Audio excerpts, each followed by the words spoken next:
எல்லாருக்கும் வணக்கங்க. இன்றைக்கி அரிதா செய்ய போகிறேங்க. இதுக்கு தேவையான பொருட்கள் வந்து தேங்காய், பாதம் சுடு தண்ணியில் போட்டு தோல் உரித்து வச்சுருக்கேன், ஏலக்காய், கசகசா, அப்புறம் பால் தேவைக்கேற்ற மாதிரி எடுத்துக்கலாம். இப்போ இந்த தேங்காய், பாதம், ஏலக்காய், கசகசா எல்லாமே ஃபைன் பேஸ்ட்டாக அரைச்சி வச்சுக்கணுங்க. அதுக்கேற்ற மாதிரி கன்சிஸ்டன்சிக்கு ஏற்ற மாதிரி பால் அதில் மிக்ஸ் பண்ணிக்கலாங்க.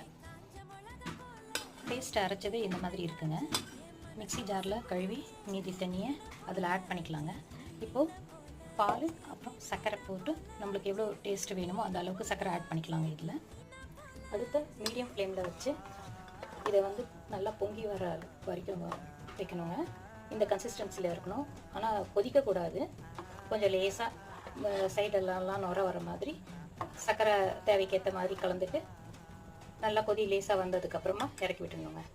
இப்போ பாருங்கள், இந்த கன்சிஸ்டன்சியில் இறக்கிடணுங்க. இப்போ பாருங்கள், சூடாக இருக்கும்.